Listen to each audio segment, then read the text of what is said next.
ইন্নাল্লাহা আশতারা মিনাল মুমিনিনা আনফুসাহুম ওয়া আমওয়ালাকুম বিআন্না লাহুমুল জান্নাহ। নিশ্চয় আমি আল্লাহ ক্রয় করে নিয়েছি মুমিনদের থেকে জান এবং মাল জান্নাতের বিনিময়ে। ইন্নাল্লাহা আশতারা, নিশ্চয় আমি আল্লাহ ক্রয় করে নিয়েছি মিনাল মুমিনিনা আনফুসাকুম ওয়া আমওয়ালাহুম বিআন্না লাহুমুল জান্নাহ, তাদের জান এবং মাল জান্নাতের বিনিময়ে।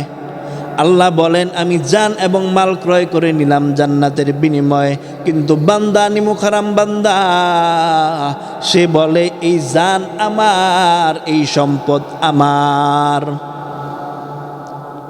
আমার সম্পদ আমি আল্লাহর রাস্তায় কেন খরচ করব?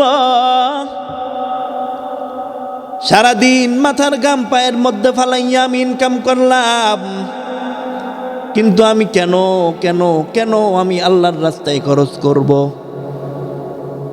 কত বড় নিমুখারাম কপাল পুরা মুসলমান, সামর্থ্য থাকা সত্ত্বেও সে হজ করতে রাজি না। অথচ আল্লাহর হাবিব বলে জানায় দেয় হজ কাদের উপর ফরজ শুনে নেন।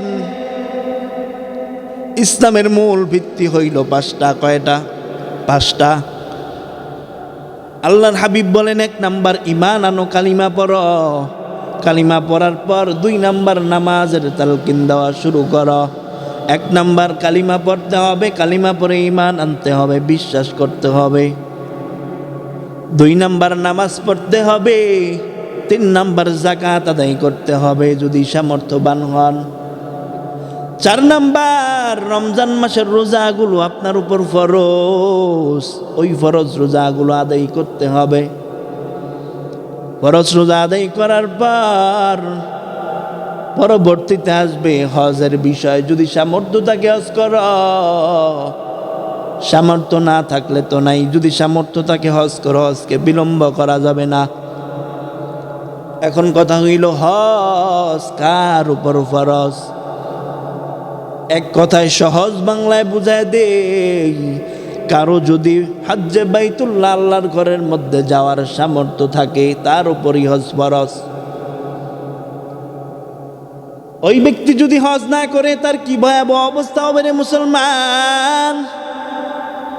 তার ব্যাপারে আল্লাহর হাবিবের, আল্লাহ পাক রব্বুল আলামিনের ভয়াবহ একটা পেগাম। কোন ব্যক্তি যদি হজকে বিলম্ব করে, হজকে বিলম্ব করা যাবে না, আল্লাহর হাবিবের নিষেধ। কারণ কখন তুমি মরে যাও জানো না, কখন তোমার আমার হায়াতের রশি ছিঁড়ে যায় তা আমরা তো জানি না, কখন কি যেন ঘটে যায়। আমরা তো ভাবি হজ করলে মনে হয় গরিব হয়ে যায়, 6 লাখ 7 লাখ টাকা খরচ। এমন কোনো নজির দেখাইতে পারবেন না যে হজ করার দ্বারা ওই ব্যক্তিটা গরিব হয়ে ফকির হয়ে গেছে, না খায় আছে? দেখাইতে পারবেন এমন? হজ করার পর সে ফকির হয়ে গেছে, গরিব হয়ে গেছে, এমন নজির নাই। মুসলমান ইমানদার আল্লাহর গোলাম নবীর উম্মতের দল, প্রশ্ন হইল কারো উপর যদি হজ ফরজ হয়ে থাকে, যদি কেউ হজ না করে তাহলে তার কি শাস্তি? পরকালেরটা তো ভয়াবহ হবে জানেনি। দুনিয়ার জমিন থেকে তার একটা শাস্তি শুরু হয়ে যাবে। সেইটা হলো কেউ যদি সামর্থ্যবান হওয়ার পরও যদি হজ না করে।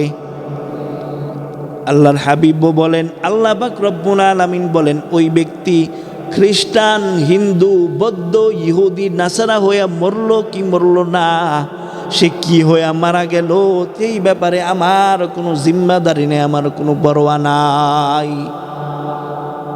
কত বড় ভয়ঙ্কর একটা ঘোষণা দিছে দেখছেননি? আপনি হিন্দু, বৌদ্ধ, খ্রিস্টান কি হয়ে আপনি মারা গেলেন, ওই ব্যাপারে আল্লাহর কোনো জিম্মাদারি নাই, আল্লাহর কোনো পরোয়া নাই। আর আপনি যদি দুনিয়ার জমিন থেকে যদি হিন্দু, বৌদ্ধ, খ্রিস্টান, ইহুদি হয়ে মারা যান, তাহলে আপনার অবস্থা তো মৃত্যুর পর থেকেই খারাপ হওয়া শুরু হবে। আপনি তো প্রথম ঘাটিতেই ফেল করে ফেলেন।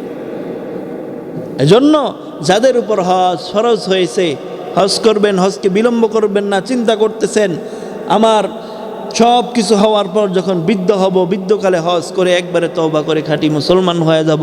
এরে মুসলমান, বৃদ্ধ হওয়া পর্যন্ত তুমি সময় পাইবা নাকি দেখো আগে। এজন্য যাদের উপর হজ ফরজ হয়েছে আল্লাহ পাক রব্বুল আলামিন তাদেরকে অতি দ্রুত হজ করার তৌফিক দান করুক, জোরে বলেন আমিন। আর যাদের সমর্থ হয় নাই আল্লাহ পাক রব্বুল আলামিন মৃত্যুর পূর্বে জীবনে একটা বার হলেও সোনার মদিনা মক্কা যাওয়ার তৌফিক দান করুক, জোরে বলেন।